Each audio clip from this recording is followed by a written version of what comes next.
Welcome back to Sleepy Boring History, where empires rise, emperors fall, and absolutely none of it will keep you awake. Tonight, we're traveling back in time, way back to the peak of the Roman Empire, around 117 AD, under the rule of Emperor Trajan. The empire stretches from Britain to the Middle East, and from the Rhine to the sands of North Africa. It is vast, powerful, and surprisingly annoying to wake up in. Let's slowly open our eyes to a morning in ancient Rome. But don't worry, you don't have to get up. You just have to lie still and listen as the world around you begins to stir. The sun hasn't even risen yet. You're in Rome itself, the capital, a city of more than 1 million people. Maybe you live in a beautiful domus, a grand home made of stone and marble, with a private garden, columns, and a few dozen slaves to do the heavy lifting. Or maybe, and far more likely, you live in an insula, a rickety wooden apartment block with thin walls,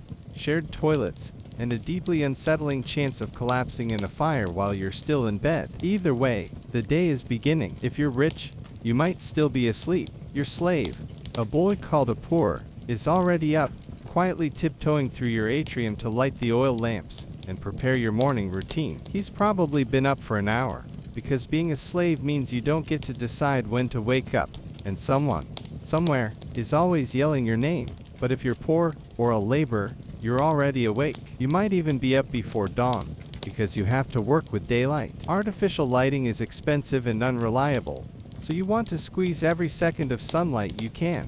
A street cleaner might already be sweeping outside, a baker firing up his oven, and the fishmonger on the Tiber docks might be yelling about fresh sardines. Most of the sounds are human.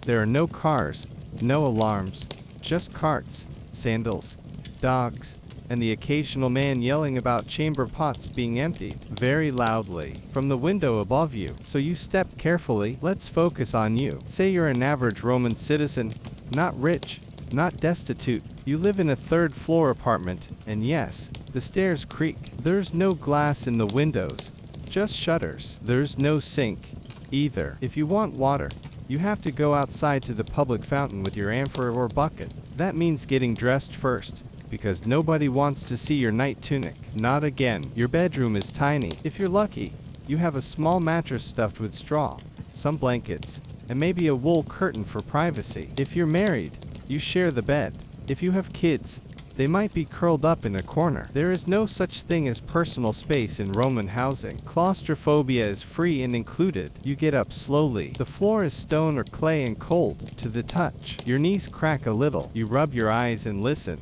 Somewhere a rooster crows. Somewhere else, a donkey begins to bray. Someone's baby is crying. Somewhere in the building, someone has already started making loud, repetitive noises with a pestle and mortar. Breakfast preparation. There is no such thing as a Roman alarm clock, unless you count the sunlight stabbing you in the face, or the clatter of pots next door. Water clocks exist, sure, but nobody has one in your building. Sundials are for courtyards, not apartments. You reach for your clothes. Romans didn't wear pajamas, so you might have slept in your tunic, or something looser if you're modest. Either way, you're changing now. The tunic is made of wool, scratchy wool. It's a tube-like garment, sewn on the sides, with a hole for your head and arms. You belt it at the waist. If it's cold, you might throw a heavier cloak over it, but don't expect central heating. Fire is your only option, and you're not allowed open flames in most apartment buildings, for reasons that become obvious every other week, when half a block mysteriously burns down. You step outside into the corridor. It smells like a mixture of bread, urine, smoke, and life. The stairs are steep and dark. There's no banister. You move slowly. On the ground floor, someone's already shouting about fresh vegetables. You pass by the shared latrine on your way out. Just a row of holes over a running water channel. Hope you remembered your sponge on a stick, because that's your toilet paper. Yes, it's communal. Yes, we're moving on. Outside, the city is waking up. The streets are paved, but not always clean. There are no trash bins, and people tend to throw waste out the windows. Watch your step. The fountain is close. Each neighborhood has one. It's not drinkable unless it's piped in from the aqueducts, but you'll take your chances. Water is life, and you need some to splash your face, rinse your mouth, and maybe even wash your hands if you're feeling fancy. Baths come later in the day, not now. What do you eat for breakfast? Well, That depends. The Roman word is ientaculum, but it's a humble meal. If you're rich, you might have bread with honey, maybe olives, or cheese. If you're poor, you might just have dry bread dipped in watered down wine. That's right, wine for breakfast, but not the party kind. It's thin, sour, and safer than the water sometimes. Coffee hasn't been invented yet, and tea is from China, far outside the empire's cozy comfort zone. So it's either wine or nothing. You chew your bread and listen to your neighbor cough for 7 uninterrupted minutes. If you're a child, you're probably getting ready for school. A ludus, a small classroom, might meet in a shop front or a public space. You'll carry a wax tablet and stylus and sit on a stool. There's no recess, just lectures and memorization. Your teacher is underpaid, grumpy, and possibly hungover. You are going to conjugate Latin verbs until your hand falls off. If you're a woman, your morning looks different. Unless you're extremely wealthy, you work. Maybe you run a stall in the market. Maybe you help at the bakery. Maybe you're spinning thread, weaving cloth, or washing laundry. Maybe you're hauling water for your family. There's no leisure, no quiet morning meditation. You are busy. Your children are your co-workers. And sometimes, so is your mother-in-law. If you're a slave, you've already been up for hours. Your tasks are assigned. Maybe you're cooking, scrubbing, lighting fires, dressing your master, feeding his pets, combing his beard, or trimming the wick of his lamp with shears made of bronze. If your master is powerful, your morning includes a rush of activity. Before he attends the salutatio, a formal greeting of clients who show up at his house like eager fans waiting for autographs.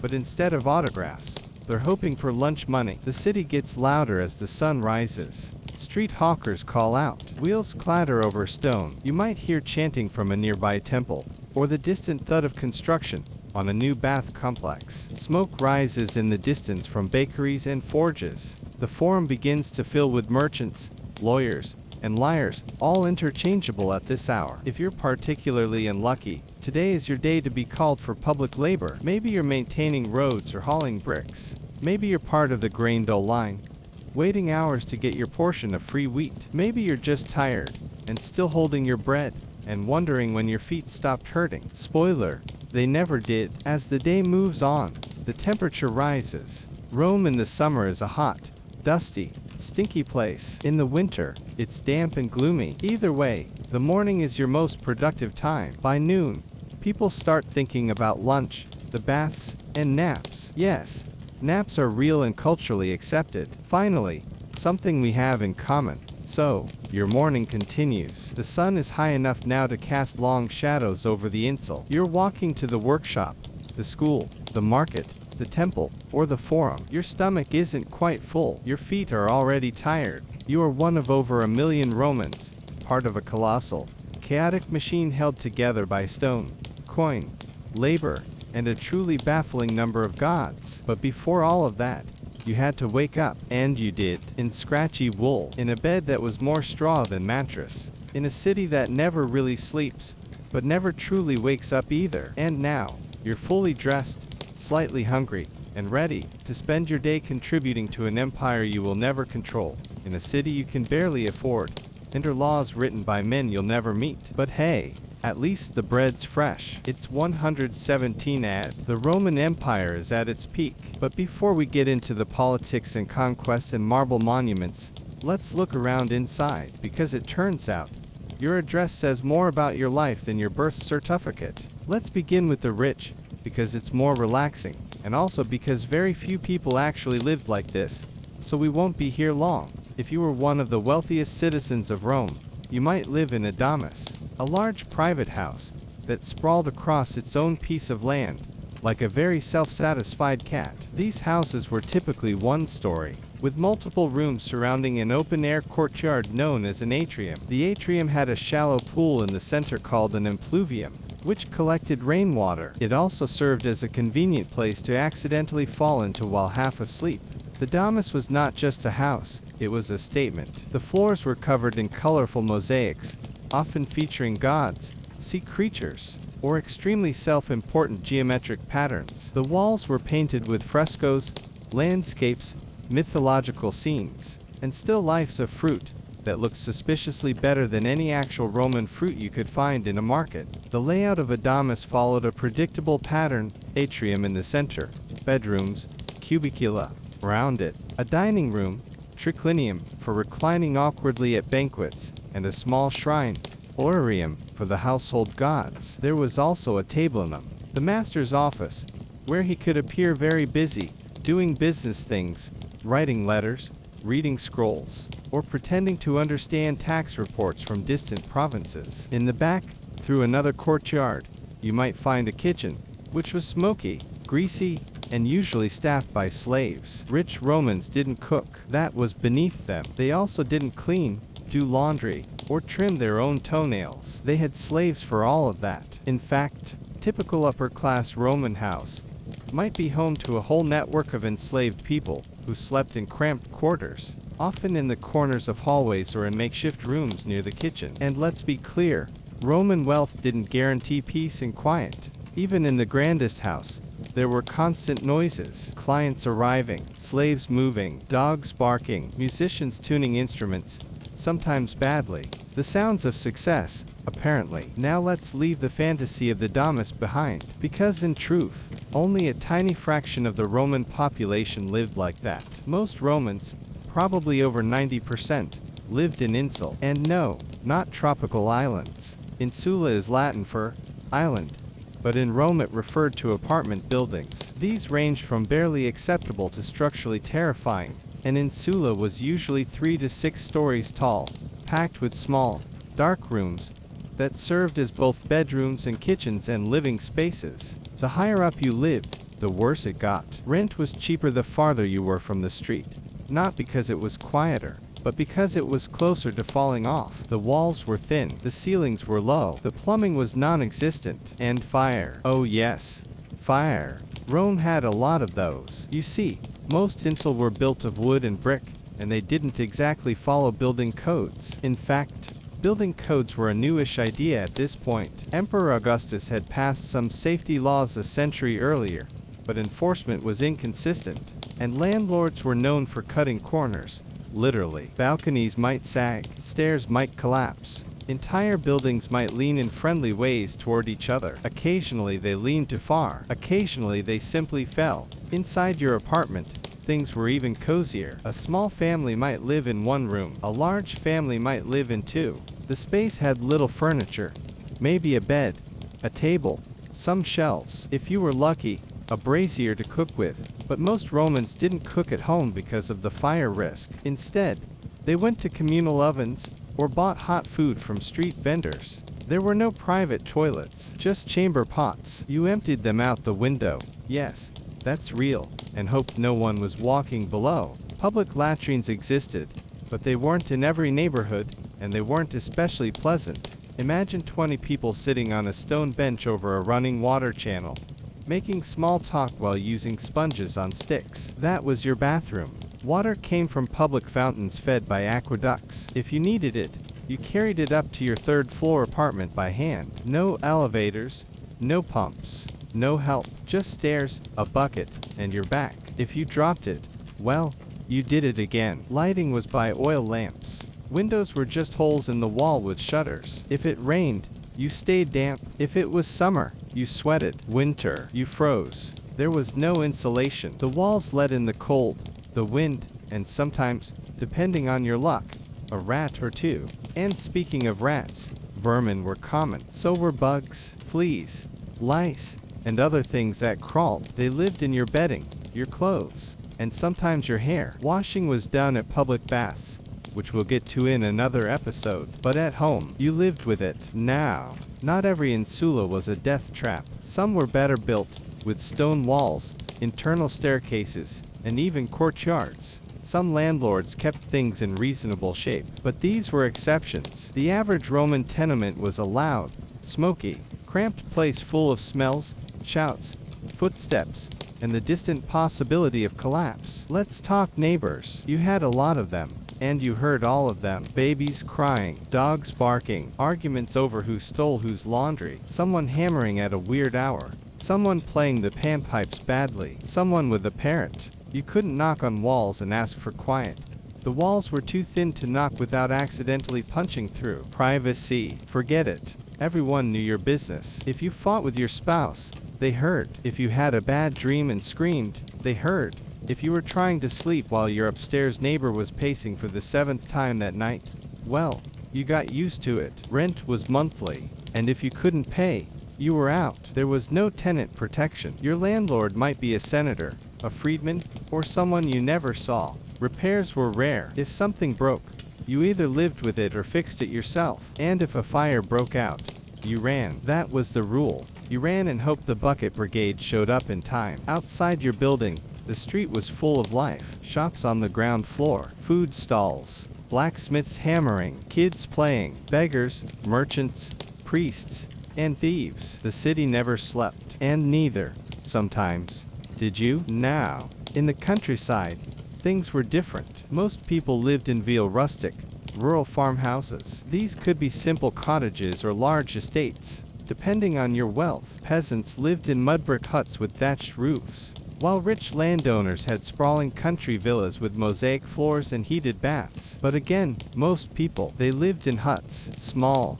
smoky, drafty, and home to both humans and livestock. The villa was the ideal, though, a place of peace, away from the city. But most Romans, even free citizens, never saw one. Their world was tenement stairs, noisy streets, and the smell of smoke. Still, Romans were adaptable. They made it work. They decorated. They told stories. They gathered in courtyards and at fountains. Children played. Adults argued. Someone was always cooking something somewhere. There was life in those cramped spaces. Loud, messy, unstoppable life. So the next time your apartment feels small, or your neighbor plays loud music, just remember, it could be worse. You could be climbing 5 flights of rickety stairs, in your sandals with a bucket of water and no fire escape, listening to someone dump a chamber pot above your head while rats chew your only blanket. Roman housing, not the most restful subject, but strangely comforting, in a depressing kind of way. And now, feel free to curl up in your quiet, modern bed and drift off, grateful that you're not sleeping in an insula tonight. Unless you hear footsteps above you. The Roman Empire is at its largest, stretching from rainy Britain to dry as toast Mesopotamia. With that size comes variety, wealth, and trade. Spices from India, grain from Egypt, olives from Spain, wine from Gaul. But unless you're very rich, you're not eating a Mediterranean dream. You're eating porridge. Again, let's start with what a typical day of eating looked like for your average Roman. There were generally 3 meals a day. But don't get excited. Only one of them was considered important. First came ientaculum, or breakfast. It was early, small, and deeply uninspiring. The poor might eat yesterday's bread dipped in wine, either warm or cold, depending on the season and your feelings about hygiene. If you were slightly better off, you could have olives, cheese, or fruit, apples, figs, or dates if they were in season. There were no eggs and bacon, no coffee, no toast with butter. Coffee hadn't been discovered yet, and cows weren't handing out butter sticks. The Romans did have milk, but it was mainly for children, the sick, and those who didn't mind drinking something that might curdle without warning. Lunch came next, prandium. This was typically a light meal taken around noon. A bit of bread, maybe some leftovers from the night before, and possibly, if you were lucky, a boiled egg or a handful of nuts. Sometimes vegetables, pickled or raw. Sometimes lentils. Maybe a sausage. But this wasn't a sit-down occasion. You ate quickly, standing, often outside. The real star was cena, the evening meal. For most Romans, this was when food got slightly less sad. For the rich, it became performance art. Let's start with the poor, because they're doing most of the empire's work and eating the fewest luxury items. A typical dinner for a laborer or soldier might include a pottage, a thick stew made from grains like barley or spelt, water, a bit of olive oil, and some vegetables if available, onions, leeks, garlic, lentils. Occasionally, a bone might be tossed in for flavor, but meat was rare. Think of it like oatmeal's less exciting cousin, mushy, grayish, and hot enough to burn your mouth if you weren't careful. Bread was the foundation of almost every meal. Romans loved bread. They ate it plain, dipped it in wine, smothered it in mashed beans, or rubbed it with garlic. Fresh bread was good, stale bread was repurpose. Moldy bread, well, you could try to scrape the mold off. Meat. Don't get your hopes up. Most people didn't eat it regularly. Meat was expensive. When they did have it, it was usually pork, sometimes goat or mutton. Beef was uncommon, and chickens weren't quite the poultry factories they are today.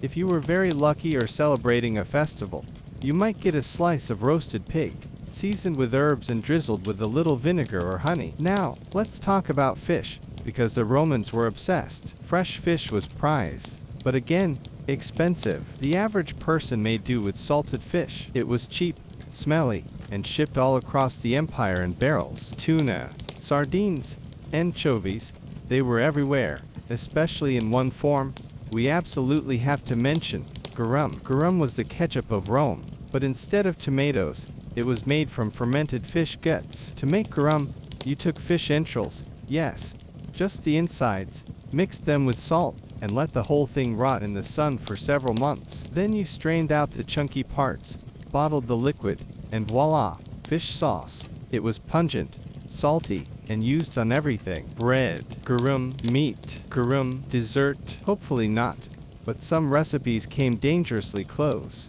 Garum was mass-produced and came in different qualities, from bargain bucket slop to gourmet versions sold in sealed clay amphorae with fancy labels. Even emperors liked it. It was considered medicinal, digestive, and occasionally aphrodisiacal. Romans didn't fear strong smells. They celebrated them. Now let's turn to the rich, those who lived in domus homes, and didn't lift anything heavier than a date. For them, cena was an event, not just a meal, but a performance. A multi-course extravaganza that could last for hours and involve dozens of dishes, entertainers, and a regrettable amount of reclining. Yes, reclining. Romans of status didn't sit at dinner. They lay on their sides on couches arranged in a U-shape around a low table. This made digestion awkward and naps likely. A formal cena might begin with gustatio, the appetizer course. This included eggs, salad, shellfish, and small bites of meat. Dishes might be flavored with honey,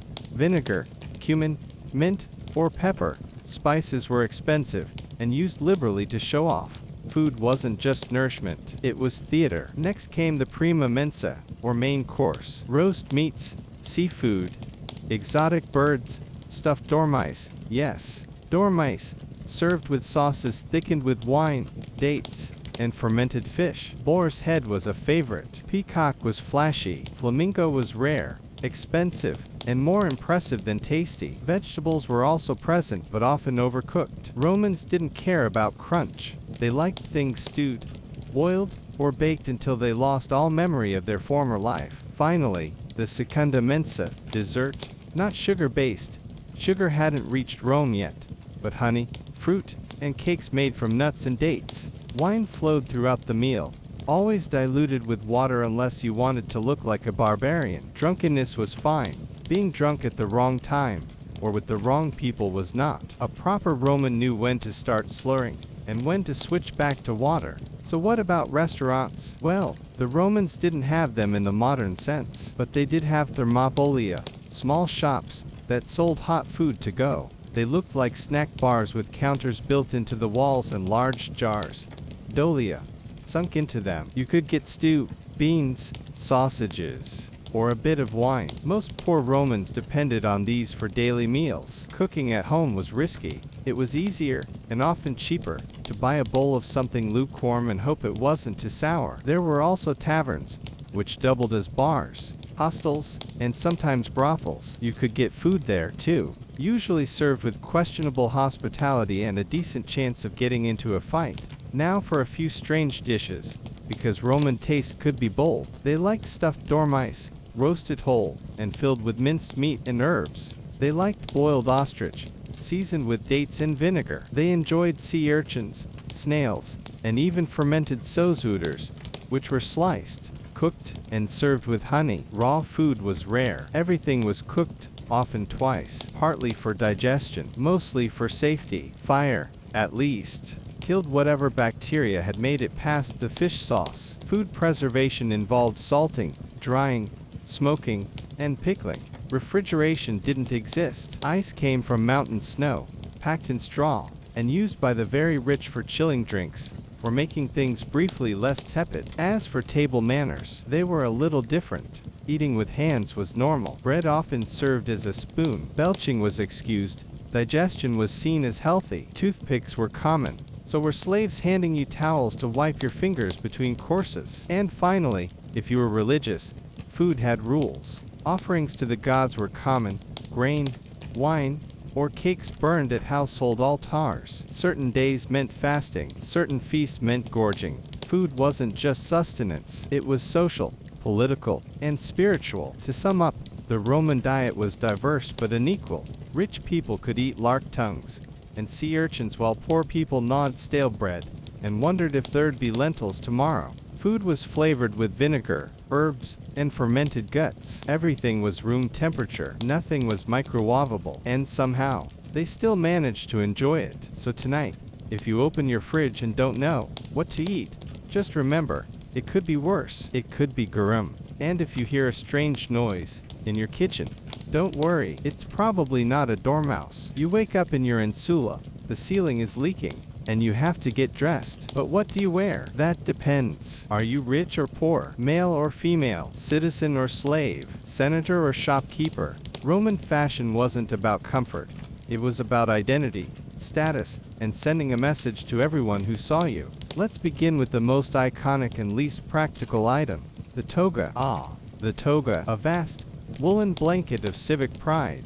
Only Roman male citizens could wear one, and even then, it wasn't for every occasion. The toga was formal wear, like a tuxedo that weighed 20 pounds and refused to stay on properly. It wasn't sewn or pinned. It was draped by hand into careful folds and loops. One wrong move and you looked like a kid playing dress up in a tablecloth. The standard toga was made from white wool and called the toga virilis, or toga of manhood, worn by adult citizens. Boys received it at age 14 or 15 in a coming-of-age ceremony. Before that, they wore a toga praetexta, which had a purple stripe and was also worn by magistrates. Purple meant power and was extremely expensive, as the dye came from crushed sea snails.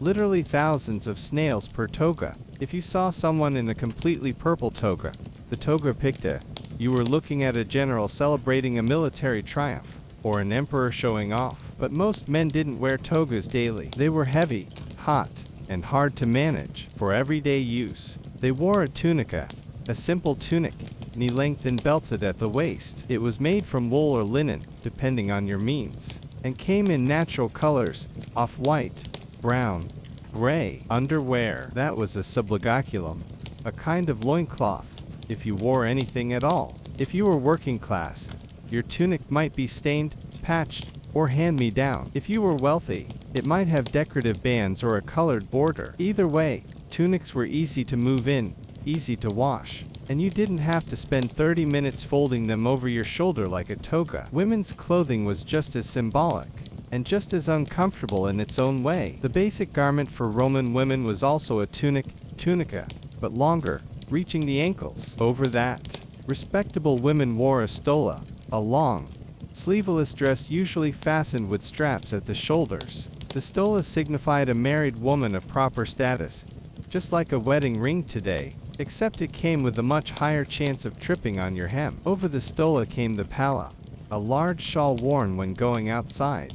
It was wrapped over the head and shoulders, both for modesty and to protect against the sun, wind, or unwanted attention. Fashion, in Rome, doubled as personal security. Hair was its own complicated universe. Roman women loved elaborate hairstyles, braids, curls, twists piled high on the head and often supported with wireframes. Rich women employed slaves, who specialized in hairdressing. Poor women did what they could with pins, combs, and hope. Men typically kept their hair short and beards trimmed, though fashions changed over time. By 117 AD, the clean-shaven look was still popular, thanks to earlier emperors like Augustus, but facial hair was making a slow comeback, and to the philosopher Emperor Marcus Aurelius later in the century. Jewelry, yes, but only in moderation, unless you were rich and wanted everyone to know. Women wore earrings, necklaces, bracelets, and rings. Men wore rings too, especially seal rings for stamping documents in wax. Gold, silver, bronze, and semi-precious stones were all in circulation, and so were glass beads for those on a budget. Shoes. Romans were all about sandals. The standard footwear was the solia, a simple sandal with a leather sole and straps. Indoors, that was fine. Outdoors, especially on muddy or stony roads, you needed calci, closed shoes that looked a bit like leather slippers. Soldiers wore calic, heavy-duty sandals with thick soles and hobnails for grip. Think hiking boots made from straps. Slaves often went barefoot, though some wore simple shoes if they worked outside. Now, let's talk about clothing and class, because in Rome, what you wore told the world what you were allowed to do. Senators had broad purple stripes on their tunics. Equestrians, the business elite, had narrower stripes. Slaves wore plain tunics with no decoration. Freedmen, former slaves, could wear nicer tunics but still faced fashion restrictions. Women accused of adultery could be banned from wearing the stola. Clothes were part of the legal system. And what about laundry? Well, it wasn't a dream. Clothes were cleaned at full launic. Public laundries where workers stomped garments in tubs of urine. Yes, urine. Human urine contains ammonia, which breaks down dirt and grease, so laundries collected it in public jars. Walking past one was a powerful experience. Bleaching was done with sulfur fumes. Drying involved stretching tunics on wooden racks. Ironing didn't exist as we know it, but some garments were pressed with smooth stones or glass. Getting your toga back from the full lanica was a gamble. Would it be clean, shrunk, stolen? Who could say? Speaking of which, slaves and clothing is another important note. Slaves wore basic tunics, often made of coarse wool. In the countryside, they might wear just a loincloth. Clothing marked their status as property. Ironically, freedmen often dressed better than the poor freeborn citizens because they'd worked, saved, and had something to prove. Children wore smaller versions of adult clothes. Boys wore tunics and, if citizens, the toga praetexta. Girls wore tunics and later stolas. Infants were swaddled tightly, as Romans believed it helped their limbs grow straight. Shoes for children were minimal or non-existent. Most kids ran around barefoot until they hit adolescence. Seasons changed what people wore. Winter in Rome wasn't Arctic, but it was chilly. People layered up with heavier woolen cloaks called pennule, or lasern, hooded, poncho-like garments. Some cloaks were fastened with brooches, others tied with cords. They helped, but didn't prevent cold floors, icy wind, or rain dripping down your neck while you stood in line at the public latrine. Rain gear. Not really. Cloaks were your best hope. Umbrellas existed, but they were flimsy and reserved for the sun. In bad weather, you got wet, then you dried off, then you got wet again. Clothing in the provinces varied by region. In Gaul and Britannia, people added fur and thicker fabrics. In Egypt, linen was king. Soldiers posted abroad often adopted local garments. Practicality trumped tradition in the far corners of the empire. Now, let's get into the world of perfume and grooming, because Romans cared deeply about how they smelled, especially the wealthy. Perfume was made from flowers, herbs, and resins mixed with oil. Men and women wore it. Slaves applied it to their masters. Some people used it to cover the fact they hadn't bathed yet. Others wore so much it caused complaints in ancient satire. Grooming was a big business. Barber shops, tonsturn, were everywhere. You could get a shave, haircut, ear cleaning, or even a quick bleaching. Hair removal was common for both sexes. Razors existed, though not great ones. Pumice stones, tweezers, and depilatory creams made from questionable ingredients were used. Smoothness was a goal. Pain was a price. Cosmetics. Yes, though more for women. White lead paste was used as foundation. Yes, lead. Kohl for eyeliner. Rouge from red ochre. Wigs were popular, especially blonde ones made from German hair. Fake hairpieces were common, and some were passed down like heirlooms. Fashion was, in many ways, terrifying. And here's a fun fact. Despite all this effort, Romans frequently made fun of overdressed people. If your toga was too clean, your tunic too bright, or your hair too perfect, you were asking for satire. You could smell like roses, but if you tripped on your palla and fell in the forum, everyone would still laugh. To sum up, Roman fashion was complicated, status-obsessed, and extremely woolly. The poor wore what they could. The rich wore what they must. Comfort was rare. Style was rigid. And the toga, no matter how iconic, was universally annoying. So tonight, as you slip into your soft pajamas and lie under your breathable, machine-washable sheets. Spare a thought for the ancient Roman, tugging at a sagging toga, scratching at a wool tunic, and trying to look dignified while their sandals filled with rainwater. Let's imagine our Roman citizen. We'll call him Marcus. Marcus is a freeborn Roman male in his late 30s, living in the capital city itself, Rome. Round 117 ad. He's not a senator. He's not even a knight. He's a moderately successful trader in olive oil. He owns a modest domus in a quieter part of the city. He has a few slaves, some business acquaintances, and a constantly leaking roof. Let's start the day, as Marcus does, with the sunrise, not because he's a morning person, but because the Romans were up with the birds. Timekeeping was still based on sunlight, with the day split into 12 hours from sunrise to sunset, meaning Roman hours changed length depending on the season. In winter, an hour might last 45 modern minutes. In summer, it could stretch past 75.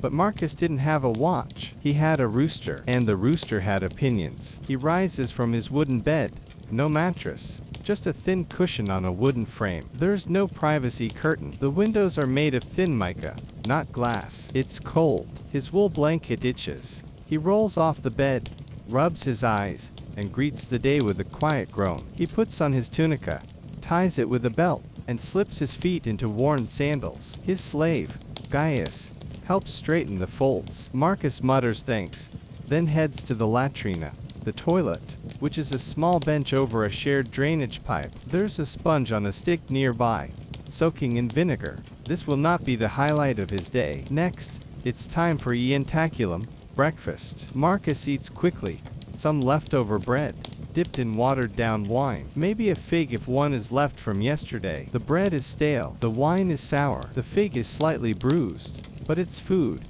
and he's late. Now he steps into the street, dodging piles of trash and a donkey that looks suspiciously aggressive. The streets of Rome are not peaceful. Vendors are shouting, children are playing with dice, and someone is trying to sell Marcus a fish that smells like it lost its will to live days ago. He declines politely. He makes his way to the Forum, the heart of public life. It's not a place for shopping, though some stalls are there. It's more like a town square combined with City Hall, courtrooms, and a university lecture lawn. Marcus is here to handle business. He's meeting another trader to arrange a shipment of olive oil bound for Ostia. There are contracts to sign. He carries his wax tablets, a kind of ancient notebook, and his stylus, a writing tool. But before the deal, there's the salutatio, the morning ritual, where clients line up to greet their patrons. Marcus is not a patron himself, but he has one, Lucius, a retired military tribune with good connections. Marcus joins the line at Lucius Domus, waits his turn, and offers the usual greetings. In exchange, Lucius might help him secure a permit or reduce a customs fee. It's a favor economy, greased with compliments and long pauses. Now back to the Forum, where Marcus finally meets with Publius, his fellow oil trader. They speak in slow, cautious Latin, dancing around numbers. The contract is written out by a professional scriba, sealed with signet rings, and witnessed by two gray-bearded men who look like they've been witnessing things for far too long. Mid-morning is winding down. It's time for prandium, the midday meal. Marcus ducks into a thermopolium, a small food shop with a stone counter, and built-in jars of hot stew. He orders lentils with a bit of sausage and some bread soaked in olive oil. He eats standing, watching as a runaway chicken flaps past his feet. The shopkeeper swears in Greek. After lunch, Marcus heads to the baths. This is the part of the day that every Roman looked forward to. Even if your business failed, your tunic tore, and your sponge on a stick betrayed you, at least there were the baths. He visits the Thermae of Trajan, recently built and extremely impressive. Entry is cheap, sometimes free if a wealthy patron is sponsoring the day. He checks his clothes with the Copstrius, the slave who guards clothing and occasionally steals from it. Marcus pretends not to worry. First comes the apoditerium, the changing room. Marcus undresses and rubs himself with oil, as soap is rare. Then to the tepidarium, the warm room, to get used to the heat. Then the cauldrium, the hot room, filled with steam and old men arguing about philosophy and grain prices. Slaves rubbed down their masters with olive oil and scrape it off with curved metal tools called strigils. Marcus does it himself. He's modest, or cheap, or both. Then the frigidarium, the cold plunge. It's freezing. Marcus gasps, swears quietly, and pretends to enjoy it. After drying off, he redresses and lingers in the palestra, the open area for exercise. He doesn't exercise. He watches others pretend to exercise. Eventually, he makes his way home. It's now late afternoon. Marcus writes a few letters on wax tablets, dictating to Gaius. He reads a passage from a scroll, Seneca, maybe, or Virgil, then nods off. Napping was considered civilized, and Marcus is nothing if not extremely civilized. As evening approaches, it's time for cena, the main meal. Tonight, Marcus is dining at a friend's house. Nothing too fancy. He brings a small gift, wine, because showing up empty-handed is poor form. At dinner, the men recline on couches, 3 per table. The food is modest: bread, lentils, roasted vegetables, olives, and a bit of salted fish. There's wine, heavily diluted with water. No one wants to be drunk. Yet, conversation turns to the emperor. Trajan is beloved, but there are rumors of unrest in Parthia. Marcus listens, chews slowly, and avoids saying anything memorable. After dinner comes secunda mensa, dessert, dried fruit, nuts, honey cakes. Then someone plays the lyre badly. Another guest recites poetry that makes everyone sigh, but no one interrupts. That would be rude. Eventually, it's time to go. Marcus thanks his host, steps into the cool Roman night, and walks home. The streets are mostly dark. The oil lamps flicker. Cat scampers across a rooftop. A beggar sings to himself in a doorway. Back home, Marcus removes his sandals, washes his face, and lies down on his creaky bed. The blanket is still itchy. Gaius blows out the lamp. In the distance, a neighbor coughs. Someone drops a pot. A dog barks once. Marcus closes his eyes. And that, dear listener, was a day in the life of an ordinary Roman citizen. Not heroic, not tragic. Just repetitive, bureaucratic, and gently exhausting. The kind of day that blends into the next. The kind of life lived not in triumphs, but in transactions. Olive oil, sponge sticks. Late scroll returns. If you lived during the peak of the Roman Empire, say, around the year 117 AD, you lived in a society powered by slavery. Not metaphorically, literally. From the bustling streets of Rome to the dusty edges of the provinces, slavery was not an unfortunate byproduct of civilization. It was civilization. Rome did not run on ideals. It ran on people who weren't considered people. Let's start by picturing a Roman household.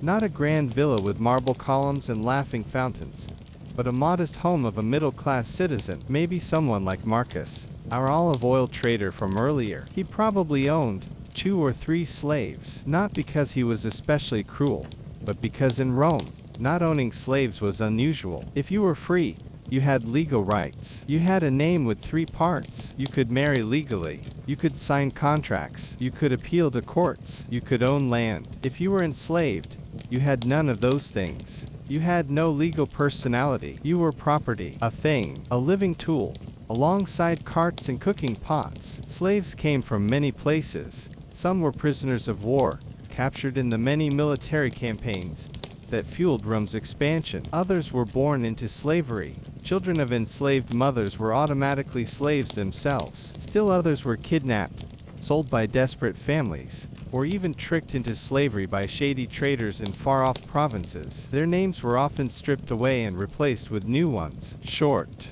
generic labels. Felix, meaning happy. Fortunatus, lucky. Or simply, boy. Let's look at where slaves worked, because they worked everywhere. Some were domestic slaves. They cleaned, cooked, served food, dressed their masters, and emptied chamber pots. They could be young or old, male or female. They were always available, always listening, always at risk of punishment for speaking, not speaking, or existing too noisily. Others were field slaves. These were the lowest. They toiled on latifundia, massive agricultural estates in the countryside. They harvested olives, grapes, wheat. They dug canals and maintained irrigation. They worked from sunrise to nightfall, often chained, and were sometimes branded so they wouldn't run. Then there were the public slaves, owned by the state. They kept records, maintained roads, tended to temples. If you visited a public bath or walked through a forum, odds are a slave cleaned it the night before. Some slaves were highly educated. Greek slaves, in particular, were prized for their knowledge. They served as tutors to Roman children, as doctors, scribes, accountants, and secretaries. They might live in better conditions than other slaves, but their status was still the same.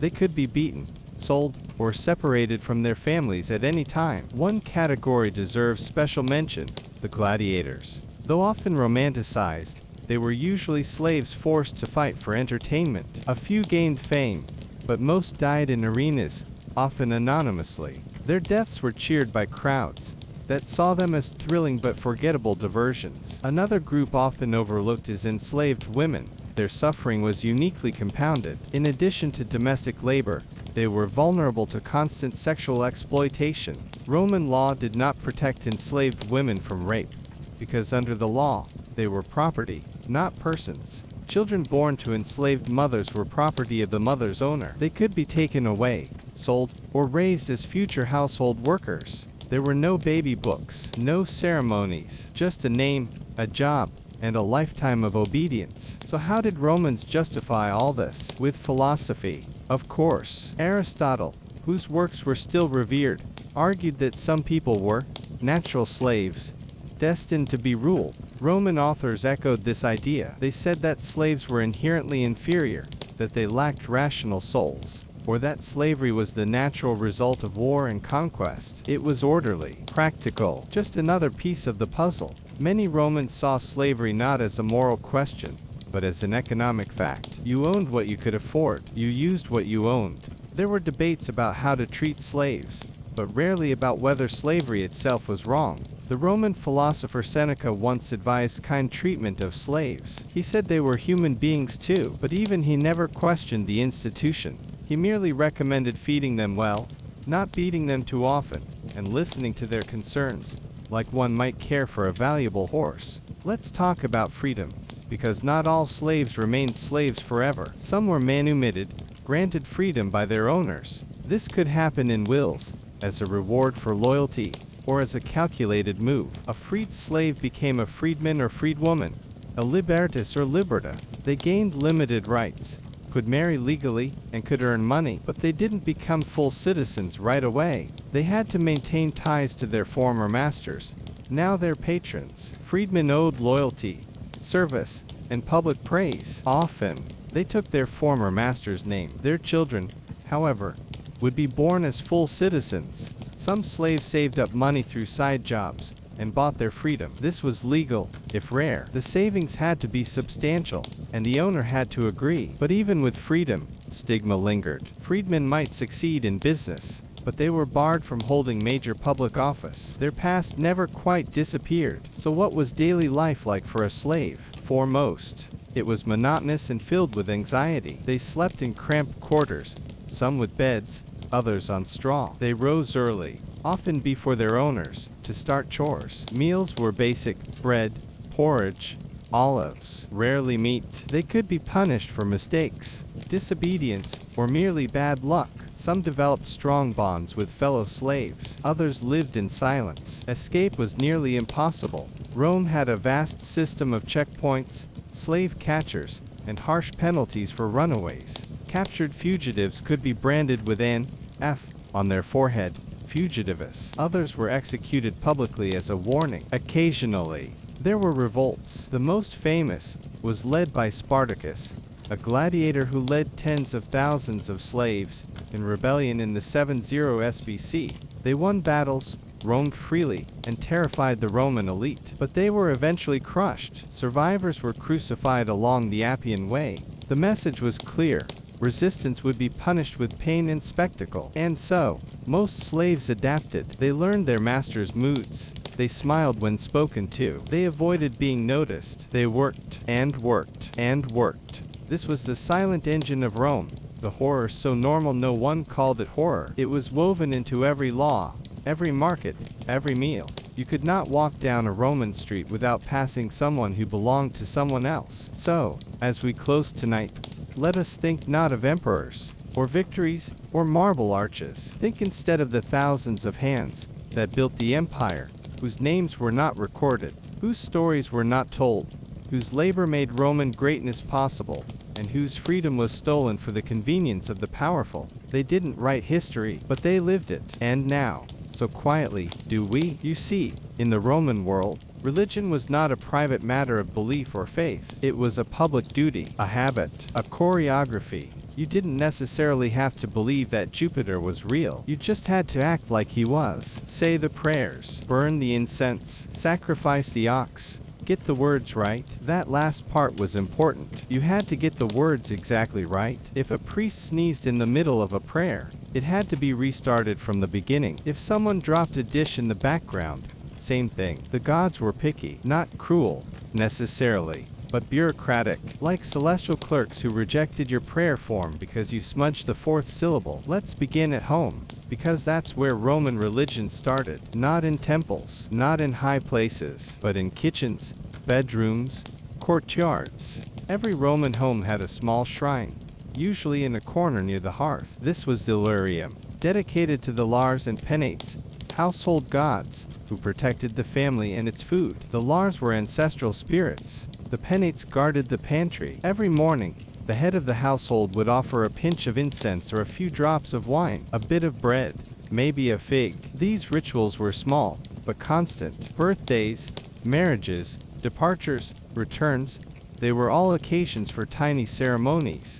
These weren't occasions for joy so much as obligations. If you skipped a ritual, forgot a prayer, or sacrificed the wrong thing, the gods might notice, and they might not be pleased. Beyond the home, Roman religion sprawled across the city. Temples large and small dotted the landscape. The Capitoline Hill held Rome's most sacred temple, shared by Jupiter, Juno, and Minerva, the so-called Capitoline Triad. These weren't distant figures. They were woven into Roman identity. Jupiter Optimus Maximus, the best and greatest. Juno, fierce protector of women. Minerva, wisdom and crafts.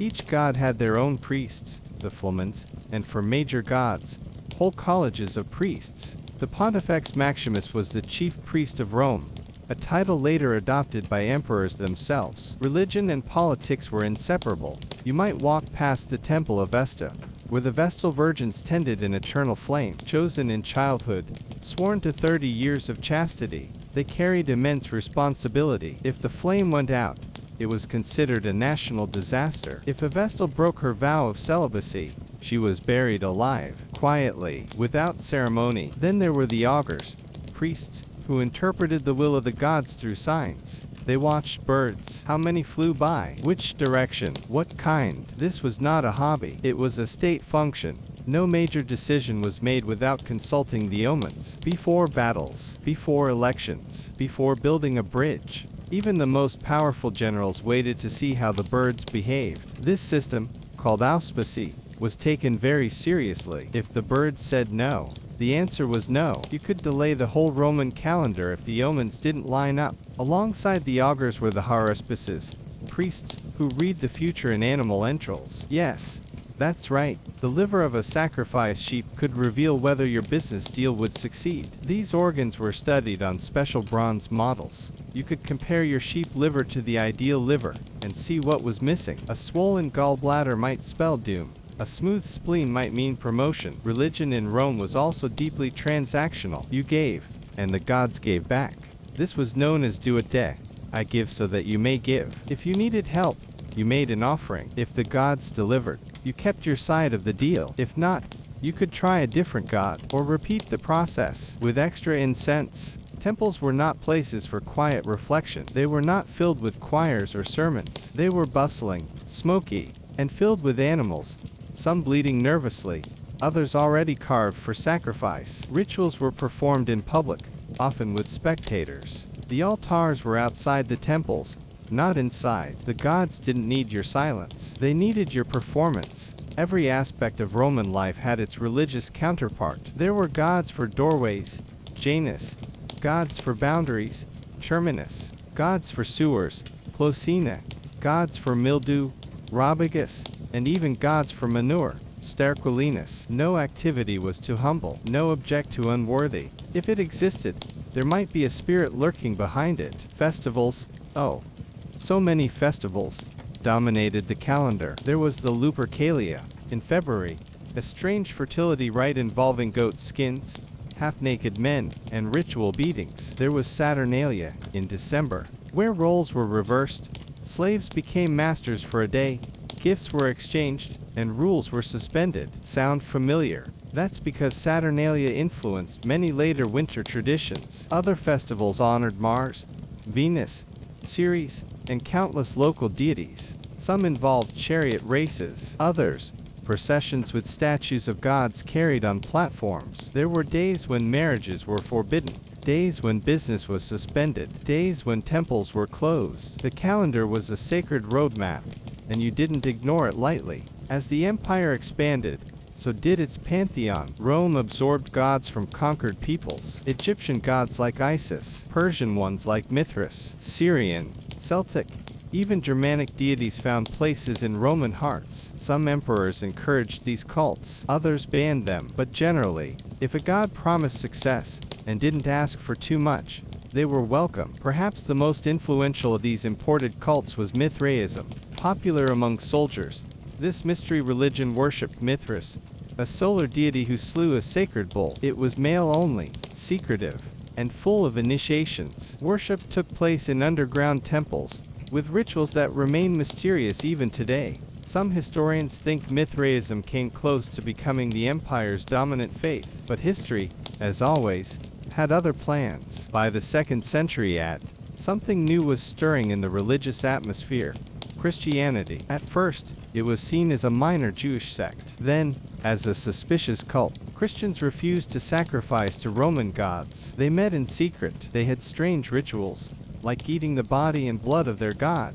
This made the authorities nervous. And so, sporadic persecutions began. But that is a story for another section. For now, in the middle of the 2nd century, traditional Roman religion was alive and everywhere. It was part of every contract, every oath, every marriage, and every meal. It filled the cracks between state and family, sky and earth, hope and fear, and superstition. It ran alongside religion like a nervous twin. Romans believed in omens, birds, lightning, dreams, birthmarks, the shape of smoke, the sound of thunder, even which foot you stubbed first in the morning. You might consult a seer, or a dream interpreter. You might wear an amulet shaped like a fist, or an eye, or a tiny fast to ward off the evil eye. Curses were also common. People inscribed them on lead tablets, asking the gods or spirits to harm their enemies. These tablets were often folded and nailed shut, then buried in tombs or thrown into wells. A curse might read, "May Gaius lose his mind, his strength, his money, and his teeth." Practical and thorough. So what did it feel like to live surrounded by so many gods and signs and warnings? It was exhausting, yes, but also comforting. The world had order. Even if you didn't control your fate, someone, or something, did. And if you followed the rules, maybe the gods would smile at you, or at least not smite your chickens. As night falls over the Roman world, the Lars flicker in their little household shrines. The temple fires glow dimly. Somewhere, an augur stares into the darkness, wondering what the silence of the birds might mean. And you, gentle listener, lie in your bed, safe from omens, free of sacrifices, and warmed by the quiet dullness of distant divinity. Sleep now, beneath the watchful eyes of 1,000 sleepy gods. They are often left out of the grand stories, those tales of conquests, triumphal arches, and senators in togas shouting about grain tariffs. But Roman women lived complex, difficult, and deeply structured lives. They were everywhere, and yet, so often, they were legally nowhere. So, let us begin, as Roman lives so often did, with birth. A Roman girl was born into a society that saw her as a future bride, a future mother, a future manager of a household, but not a future citizen with a voice in government or the law. Girls were not given the toga praetexta, the symbol of youth and future political life that boys received. Their birth was noted, often celebrated, but rarely recorded in great detail. Roman girls were usually named with feminine versions of their father's nomen, his family name. If your father's name was Julius, your name was Julia. If you had sisters, They might be called Julia Secunda, Julia Tertia, and so on, literally, Second Julia, and Third Julia. Not exactly a creative naming strategy, but very Roman in its practicality. Girls were expected to marry young, often around the age of 12 to 14, sometimes even earlier if the marriage was politically or economically convenient. Their husbands were typically older, sometimes much older, and selected by their fathers or guardians. Love was not required, property was. Marriage in Rome could take several legal forms, but most Roman women lived under manus, the legal power of their husband. In this arrangement, a woman moved from the legal control of her father to that of her husband. She became part of his family. She lived in his home. She worshipped his household gods. She bore his children. But over time, this changed. By the height of the Roman Empire, the period we are now gently floating through, manus marriages became less common. Instead, many Roman women remained legally attached to their birth families, even while living with their husbands. This small shift gave them more room to breathe, more room to manage property, inherit wealth, and even divorce,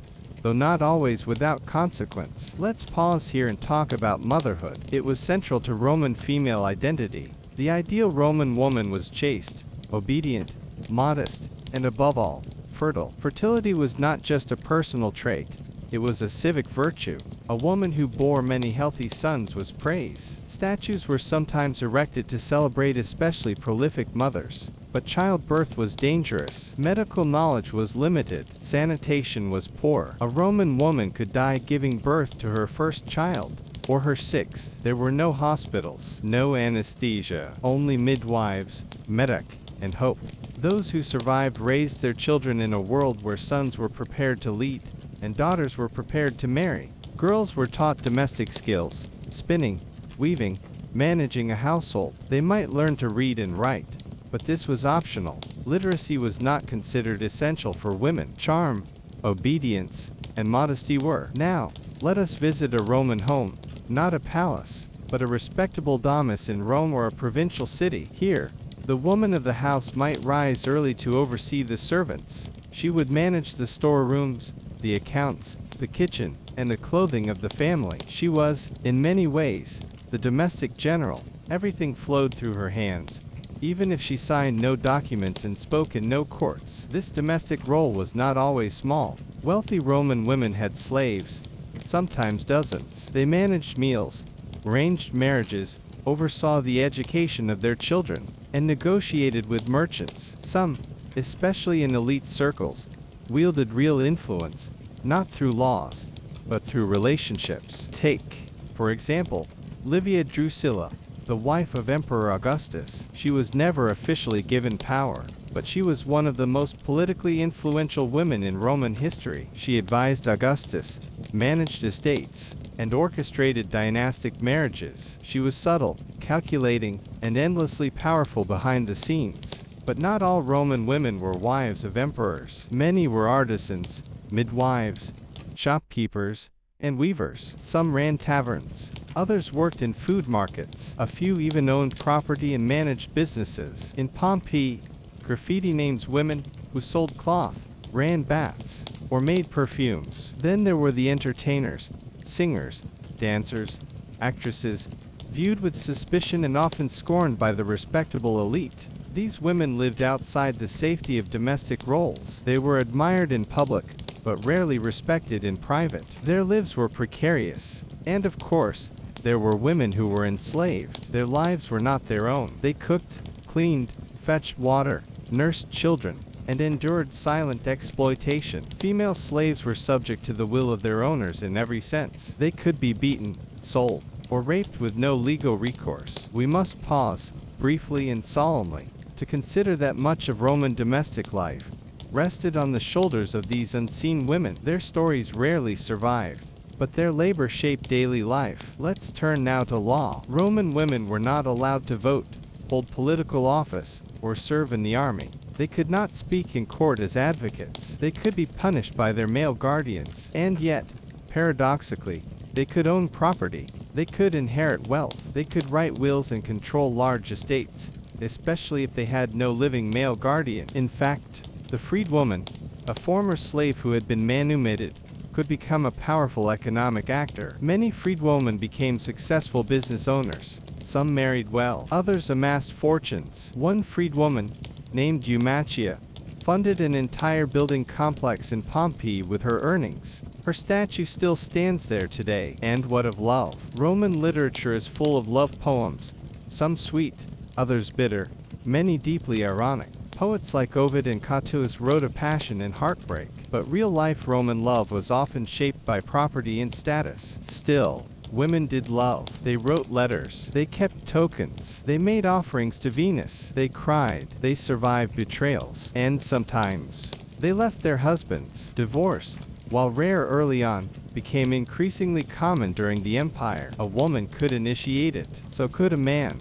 No court needed, just a declaration, but reputation mattered. A divorced woman, especially one without wealth or family, could face poverty and scorn. Marriage was both a shield and a cage. As the empire aged, so too did its views on women. Religion began to shift. With the rise of Christianity, new ideals emerged. Chastity became a virtue. The Virgin Mary replaced Venus. Female saints took the place of priestesses. But that change, like all changes, was slow. And still, the Roman woman remained. Cooking, teaching, praying, planning. She lived in the margins of law and power. Yet in the heart of the home, she had no vote, no office, no army, but she had influence, endurance, and sometimes rebellion. So as we drift off tonight, remember the silent hands that spun the thread, the quiet footsteps that paced mosaic floors, the whispered lullabies to Roman babies now lost to time. History may not have given Roman women many monuments,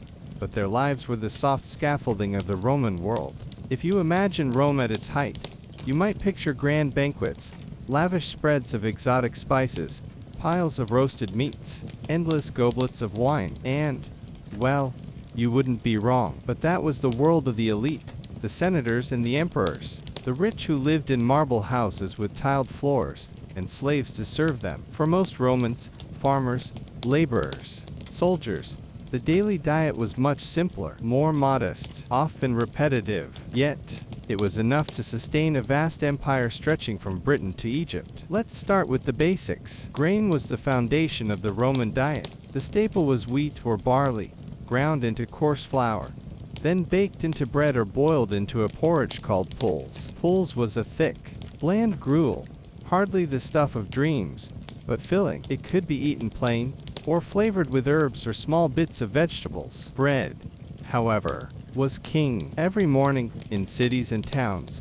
bakeries filled the air with the smell of freshly baked loaves. Romans had many types of bread, some dark and coarse for the poor, others white and finely milled for the wealthy. Bread was often broken rather than sliced. Think rustic chunks rather than neat slices. Vegetables were plentiful and varied. Romans ate lots of beans, lentils, cabbage, onions, leeks, and garlic. They cultivated turnips, carrots, and cucumbers.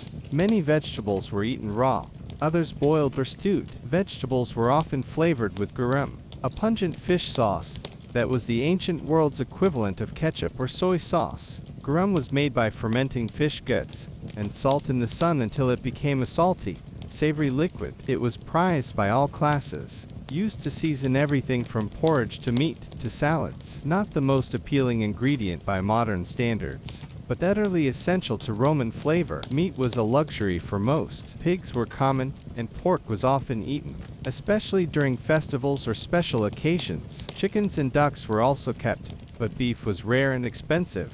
Fish was more common near the sea and rivers, where it was eaten fresh, salted, or smoked. For the poor, protein often came from legumes or occasionally eggs. Cheese and olives were widely consumed, especially in Mediterranean regions. Olives were pressed for oil, used in cooking and as lamp fuel. Wine was the universal drink of Rome. Water was sometimes unsafe, so wine, often diluted with water, was the daily beverage. The wealthy could afford imported wines from places like Gaul and Greece, while the poor drank simpler, local varieties. Wine was often flavored with honey, herbs, or spices. Now, let's consider the daily meals. The typical Roman day began with the intaculum, a light breakfast of bread, cheese, olives, or fruit. Nothing heavy. The Romans were practical in their eating habits, not prone to overeating in the morning. The main meal was cena, taken in the afternoon or early evening. For the poor,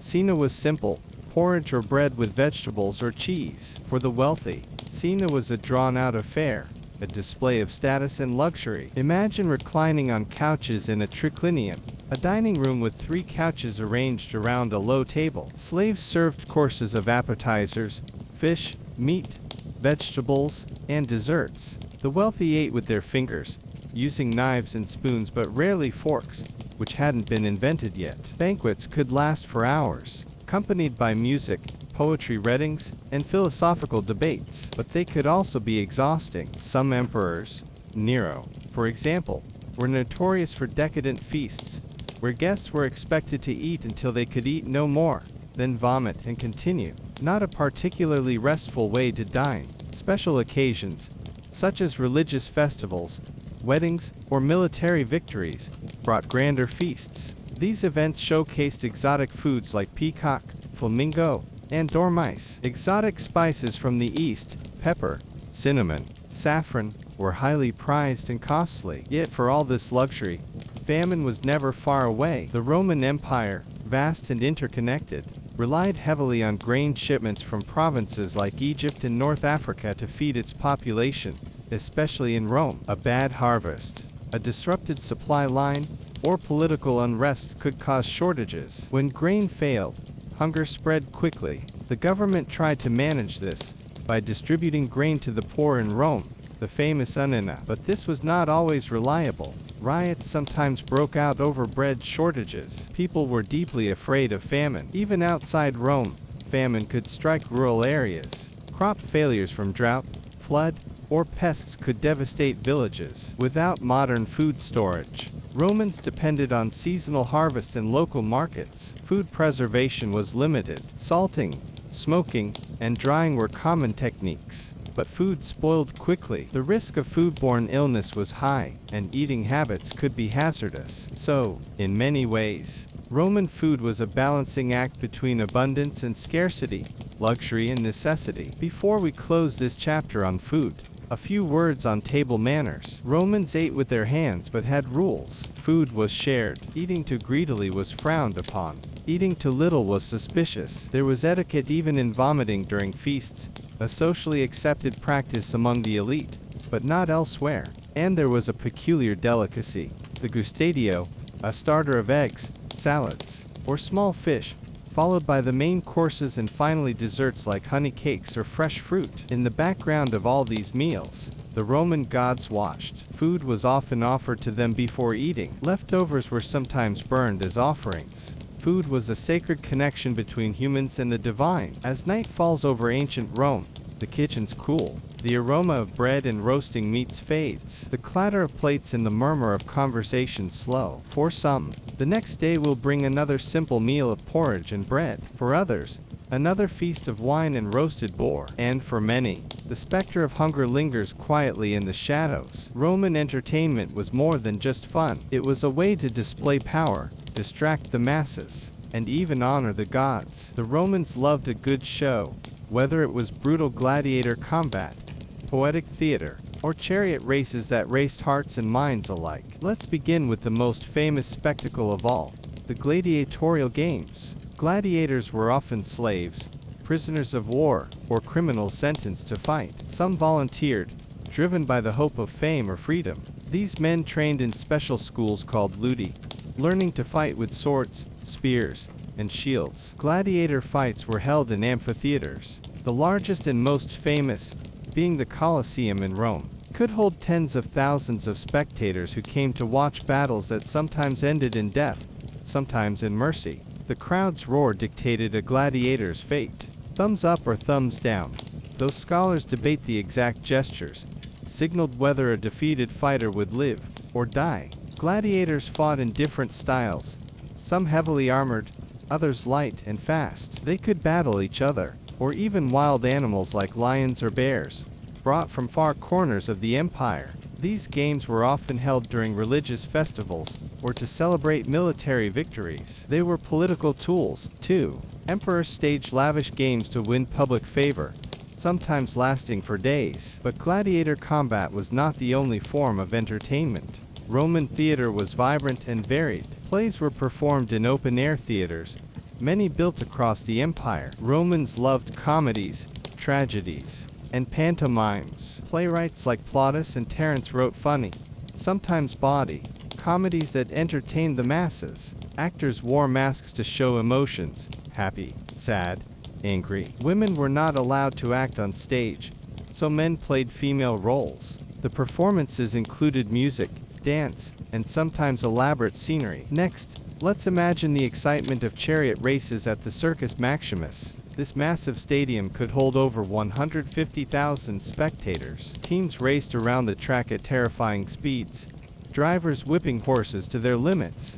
Fans were fiercely loyal to their teams, reds, greens, blues, and whites. Sometimes the races ended in crashes, injuries, or deaths, but the thrill was worth it. Other popular entertainments included public baths, not just for bathing but also for socializing and relaxing, board games, and listening to poetry or philosophy in public spaces. Religion and entertainment often blended. Festivals featured music, dancing, and theatrical rituals honoring the gods. Yet, beneath the spectacle was a complex social reality. Entertainment reinforced social hierarchies. The elite sat in the best seats, while slaves and the poor crowded the upper tiers. Women's access was limited. Despite this, entertainment was a crucial part of Roman identity, a shared experience that united the empire's diverse peoples in laughter, fear, and awe. As the sun sets on the ancient arenas, the cheers fade into quiet. The dust settles, and the crowds disperse. Tonight,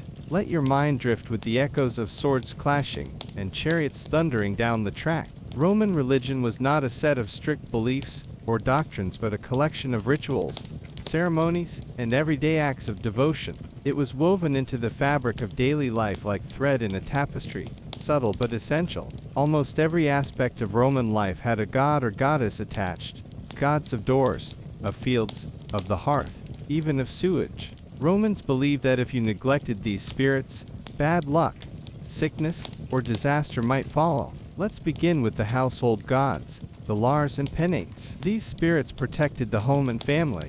Every Roman household had a small shrine called Olarium, usually in the kitchen or main room, where daily offerings of food, wine, or incense were made. The paterfamilias, or male head of the family, led these rituals. He would pray quietly, pour a small libation, and ask the gods to bless the household with health and prosperity. But Roman religion was not only personal. The city and empire were protected by public gods. Temples dedicated to Jupiter, Juno, Mars, Venus, and many others stood in every city. Public priests conducted elaborate ceremonies and sacrifices to ensure the gods favored Rome's success. Religion was deeply political. Emperors were often deified after death, becoming gods themselves, honored with temples and festivals. Festivals marked the Roman calendar, many filled with feasting, games, and processions. The Saturnalia in December was a popular festival of gift-giving and role reversals, where slaves might be served by their masters for a day. Romans also believed in omens and augury, interpreting the flight of birds or the entrails of sacrificed animals to understand the gods' will. Before battles or important decisions, priests called augurs would read signs in the sky or on earth. And then there were the mysterious mystery cults, religions with secret rites promising personal salvation. Cults of Isis from Egypt, Mithras from Persia, and others gained followers in Rome's cosmopolitan cities. The rise of Christianity began quietly during the empire's later years, offering a new vision of the divine, one God instead of many, and promises of an afterlife. But for most Romans, religion was practical and present in the food they offered, the prayers whispered before meals, the candles lit in shrines, and the festivals celebrated with joy and solemnity. As you settle in for sleep tonight, imagine the flickering shadows of oil lamps on temple walls, the soft murmur of prayers blending with the rustling of leaves in sacred groves. Let the peaceful presence of ancient gods watch over you, and drift gently into dreams. When we think of Rome at its height, we often imagine the dazzling spectacles, the mighty armies, and the sprawling cities. But beneath all that was the core of Roman society, the family. It was the smallest unit, yet the foundation of the empire. Roman families were usually large, sometimes with several generations living under one roof. The paterfamilias, or father of the family, was the undisputed head. He held legal authority over his wife, children, slaves, and property. This power was called patria potestas, the power of the father, and it shaped family life. The paterfamilias could arrange marriages, control finances, and even decide life or death in extreme cases. But he was also expected to protect and provide for his family, teaching children Roman values, loyalty, discipline, and duty. Marriage in Rome was more than love.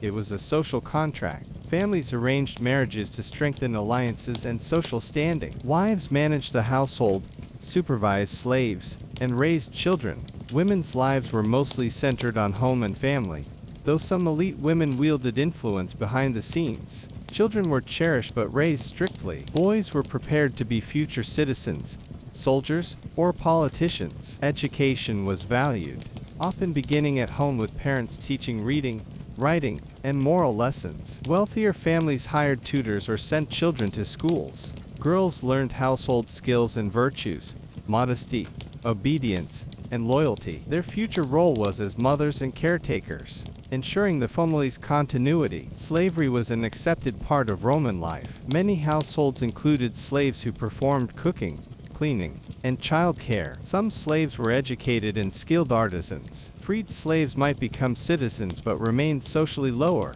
Roman society was sharply divided into classes. At the top were the patricians, wealthy aristocrats claiming ancient noble lineage. They owned large estates, held political power, and lived in grand homes. Below them were the plebeians, common free citizens, farmers, merchants, artisans. They made up most of Rome's population and fought for political rights over centuries. Outside citizenship were freedmen, former slaves, and slaves, who had no rights but were essential to the economy. Social status influenced every part of life: where you lived, what you wore, even which public baths you could use. Senators wore special togas with purple stripes, while ordinary citizens wore plain white. Despite this hierarchy, Romans shared many everyday experiences: shopping at markets, attending public baths, celebrating festivals, and gathering for meals. Family bonds extended beyond the household to client-patron relationships,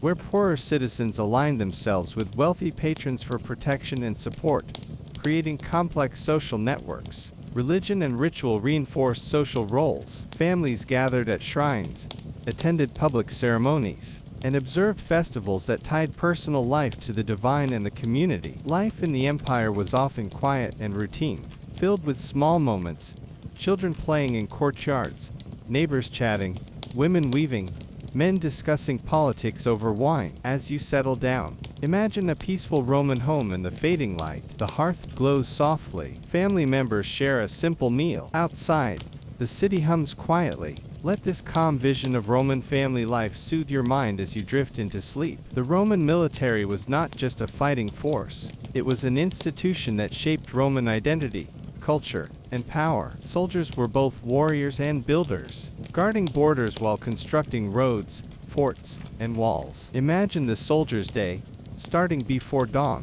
The camp stirs with the sound of footsteps, commands, and clinking armor. Discipline was strict. Soldiers drilled in formations, practiced combat skills, and maintained their equipment. Roman soldiers were well-trained professionals, unlike earlier militias. Their training emphasized teamwork, endurance, and obedience. The legion, a unit of about 5,000 men, was the core of the army, organized with precise hierarchy and tactics. Each legionary carried a gladius, a short sword ideal for close combat, a large rectangular shield called a scutum, and war armor made of metal strips called lorica segmentata. They also carried a javelin, the pilum, designed to break on impact and prevent enemies from throwing it back. Life on the frontiers was often harsh. Soldiers were stationed in remote, wild regions where winters were cold, and food was sometimes scarce. Forts dotted the landscape, connected by roads soldiers helped build.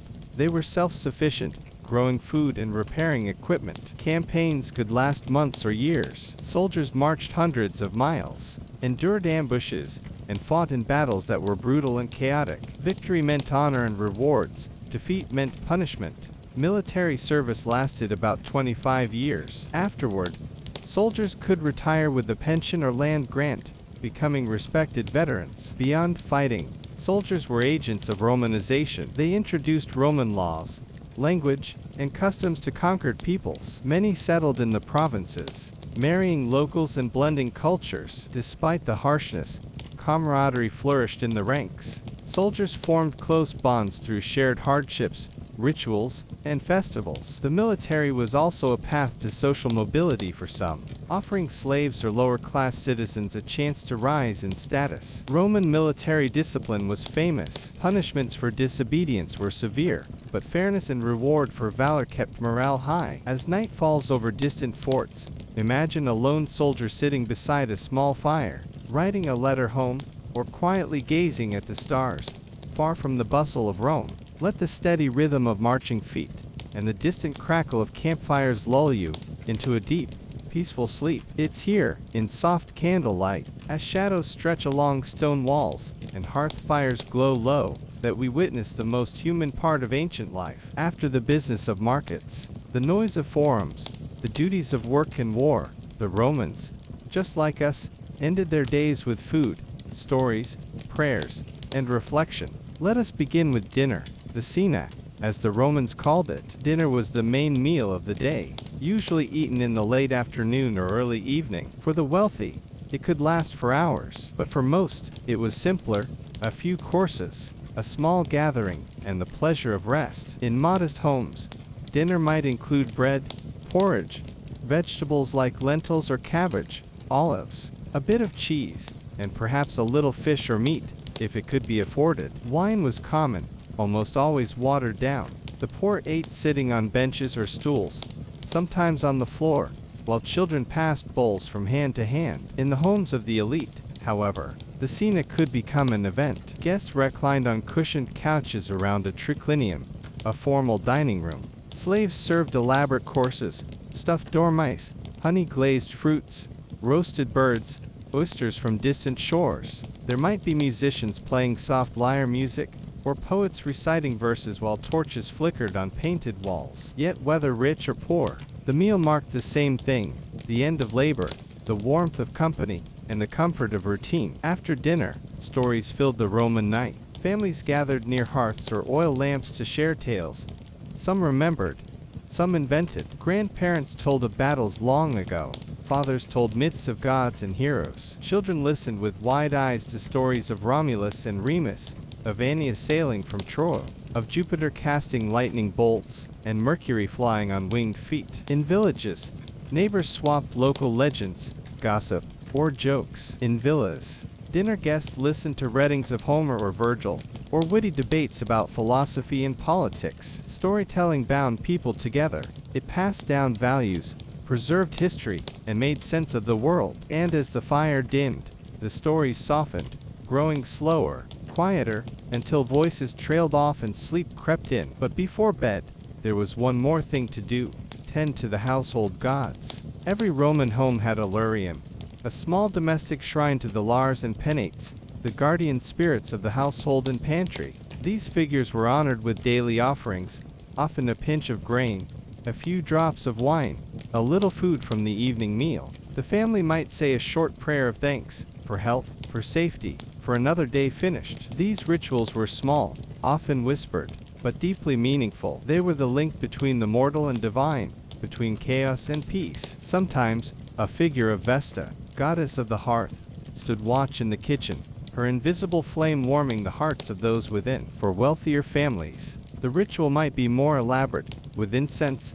silver figurines, and scripted chants. For the poor, a clay figure and a bowed head were enough. No matter the form, these acts reminded the Romans that they were part of something greater: a family, a city, a world watched over by gods. As the house grew quiet, the doors barred for the night, and the streets emptied under the stars, Romans slipped into sleep with the comfort of tradition wrapped around them. And so the day ended, as it had for generations, with food shared, stories told, gods honored. Reflections on Roman identity always lived within these routines. Rome was vast, mighty, diverse, but identity was formed not only in battles or senate halls, but in kitchens, courtyards, and prayers whispered in the dark. To be Roman meant belonging to something ancient and structured. It meant taking part in rituals passed down from elders, believing in order, in law, in the gods, and in the importance of family and duty. Romans believed they were the center of the civilized world,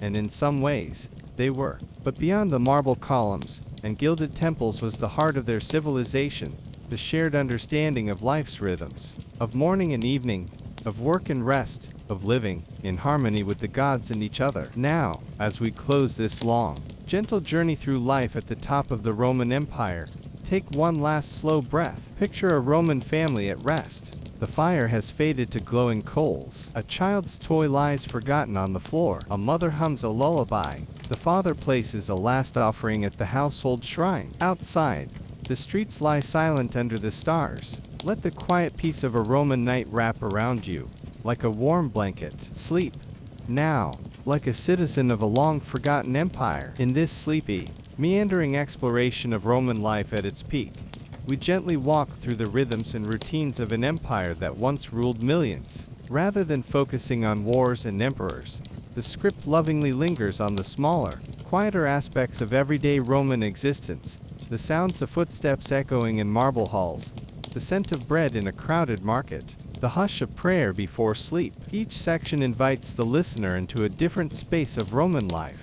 Moving from the broad structure of the empire to the soft intimacy of the Roman home, we begin with a slow, atmospheric introduction, painting the Roman Empire not as a force of conquest but as a living, breathing world, sprawling, orderly, and buzzing with quiet activity. Cities rise with paved roads, aqueducts hum with flowing water, and farms stretch out in the countryside. The opening eases listeners into the tone of the series, encouraging them to leave modern thoughts behind and drift into the calm world of antiquity. As we enter the Roman home, the details begin to sharpen. From the atrium to the tablinum, the kitchen to the private bedroom, listeners are guided through a typical Roman house. Whether grand or modest, homes are spaces of routine and ritual. Slaves move silently through rooms. Children play on tiled floors. Mothers spin wool. Fathers conduct business. The house becomes a small reflection of the Roman state, hierarchical, busy, yet always reaching for harmony. We next encounter the rhythms of work and labor. Life for Roman citizens, especially the lower classes, involved long days of effort. Bakers, craftsmen, and shopkeepers labored in dense cities, while rural farmers wrestled with the soil and the seasons. Slavery, pervasive and normalized, filled in the economic gaps. Slaves worked mines, kitchens, and fields without end. Yet amidst this, pride in labor, especially for citizens, remained strong. There was dignity in routine, a kind of peace in predictability. The script then turns to the Roman diet. Listeners are walked through meals from simple porridges and lentils to extravagant feasts of stuffed dormice and honey-glazed delicacies. More than just nourishment, Roman eating was layered with ritual, class distinction, and family connection. Food served as social glue, shared in taverns, at festivals, or beneath the frescoed ceilings of elite villas. A sense of community deepens as we enter Roman markets and public spaces. The forum becomes the heart of city life. People buy and sell, argue, and gossip. Public fountains bubble. Statues look on with marble indifference. These were places of exchange, not just of goods, but of ideas, news, and friendship. The scene shifts then to Roman religion and ritual. Temples rise in public squares, incense curls into the sky, and processions fill the streets. But it is the home altar, the tiny larium, that most Romans visit daily, whispering thanks or requests to household gods before lighting the evening lamp. The script delicately introduces Roman entertainment next, not the blood and spectacle most often associated with Rome, but rather the quieter pleasures. Street performers, flute players, and wandering storytellers entertain crowds. Children play games with nuts and pebbles. Families gather for songs or poems. Even the most violent of entertainments, the gladiatorial games and chariot races, are rendered in a soft light. The roar of the crowd more distant hum than thunder. Education and learning follow. The Roman child, sleepy-eyed, rises to scratch letters on a wax tablet. Teachers drone in courtyards while students fidget. Literacy is a mark of status. And knowledge, though unequal in access, is deeply prized. Girls, if taught, learn at home. Boys study rhetoric, Latin, and Greek.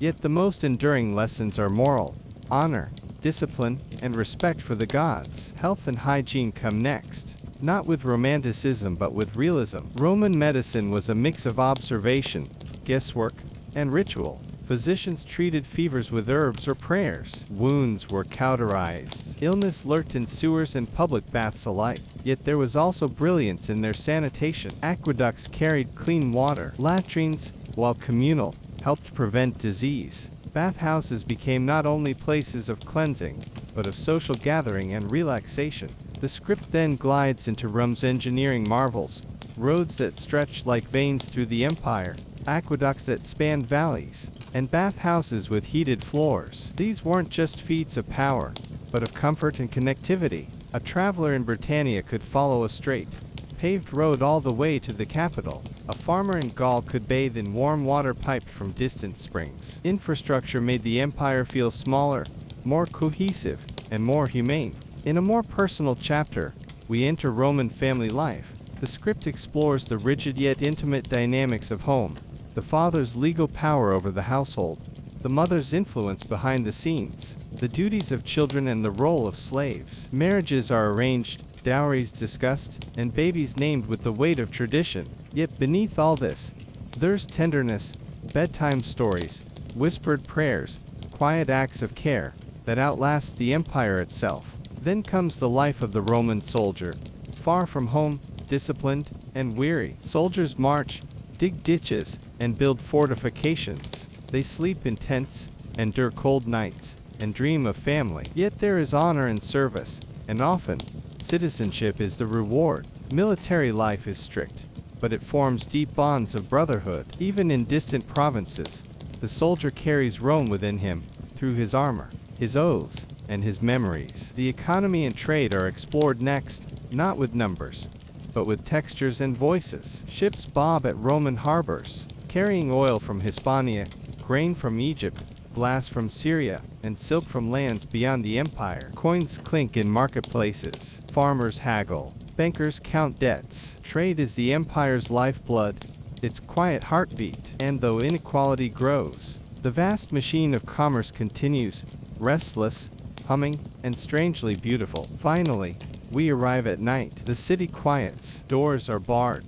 Candles flicker. And the Roman day, like ours, ends in softness. Families gather around simple meals, tell old stories, and offer thanks to the Lars. It is here, in the warmth of twilight, in the hush of a home, that Roman identity is felt most deeply, not as domination, but as belonging, as continuity, as ritual. The sheer scale and subtle pulse of the empire. Cities stretch outward in neat, gridded streets. Roads connect provinces that span from Spain to Syria. In the countryside, vineyards and wheat fields sway in the breeze, while farmers tend their work with a rhythm passed down over generations. Public fountains run all day, aqueducts arch overhead, and the air hums with the distant echoes of carts, footsteps, prayers, and laughter. Rome is not one place, but many marble cities and mud brick villages, cool mountain temples and desert outposts. The opening paints the Roman world not as a machine of conquest, but as a network of homes and habits, slow and familiar.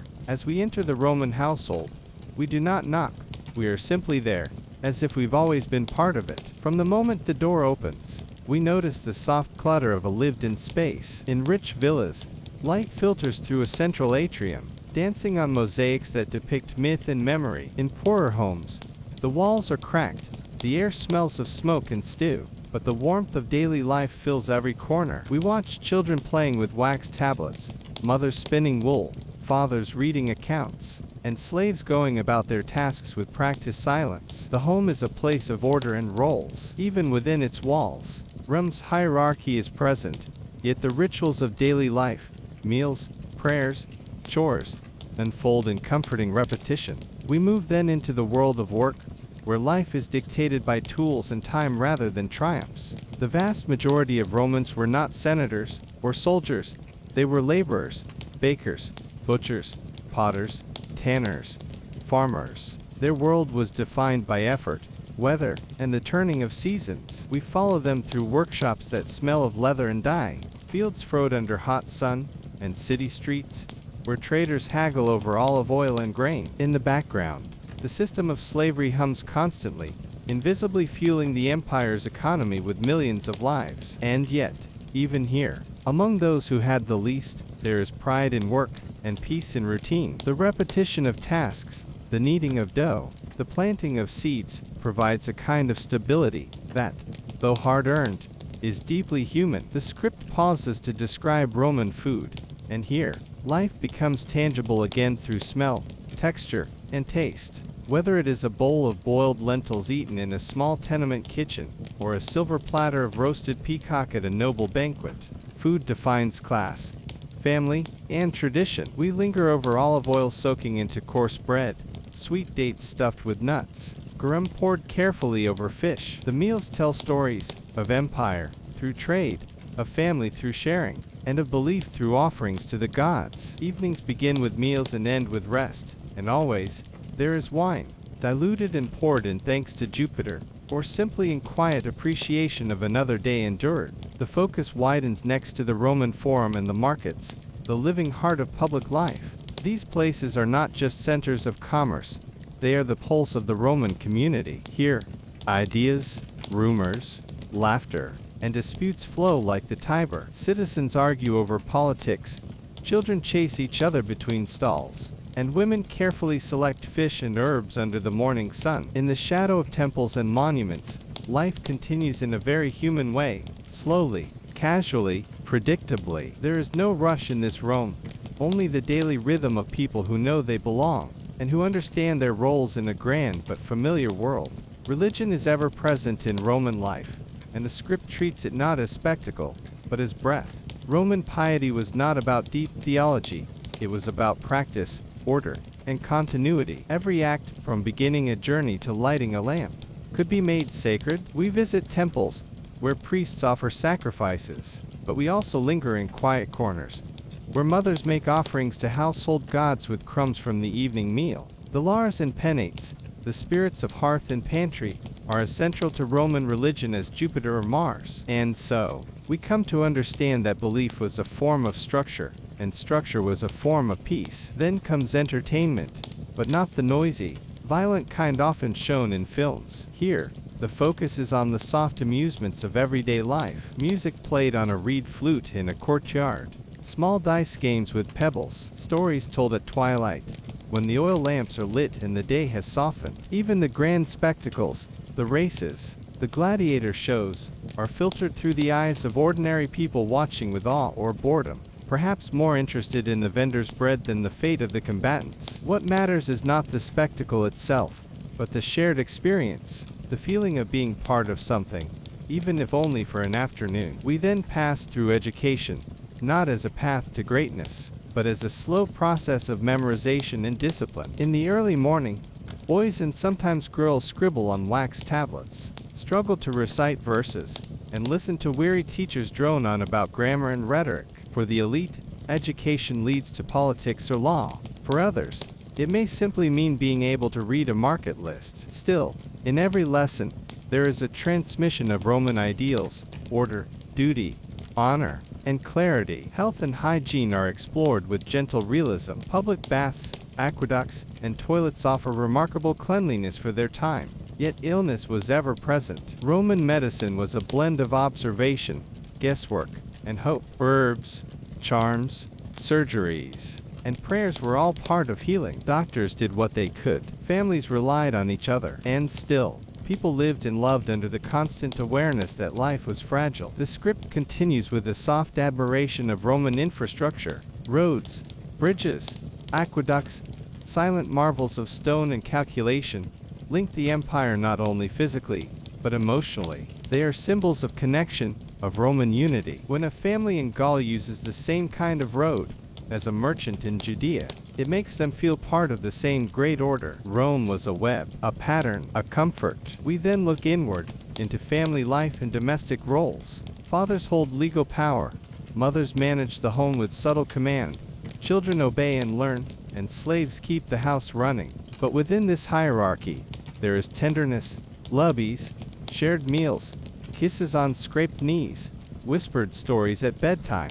Rome's strength did not come only from its legions, but from its families, repeating the same customs, generation after generation. Soldiers take the stage next, silent, armored, disciplined. Their lives are filled with marching, training, digging, and waiting. Far from glory, military life is tedious, cold, and lonely. Yet there is a sense of belonging, of service. They are builders, peacekeepers, sometimes husbands to foreign wives, sometimes fathers to children who speak Latin with an accent. They are Rome, even at the edge of the map. Trade and economy round out the structure. Ships creak in busy harbors. Coins change hands. Spices, cloth, glass, and grain flow across land and sea. From desert caravans to coastal towns, the economic machine rumbles on, mostly unnoticed. But for the Romans, it is this steady hum of commerce, of labor, of exchange, that allows life to feel normal, stable, and rich with possibility. And at last, we return home. Night falls. Dinner is eaten. Stories are told. Offerings are made to the Lars. And as the candlelight flickers, a Roman family settles into sleep. In that final moment, we understand Roman identity not through law or conquest, but through quiet repetition. They were people of order, of routine, of tradition. People like us. And like us, they ended their days with love, rest, and dreams. The final reflection is not one of endings, but of timelessness. Rome, though long gone, was made up of ordinary people living ordinary days, filled with bread, baths, stories, prayers, and sleep. And in those small, shared acts, they felt, like we do, both fleeting and eternal.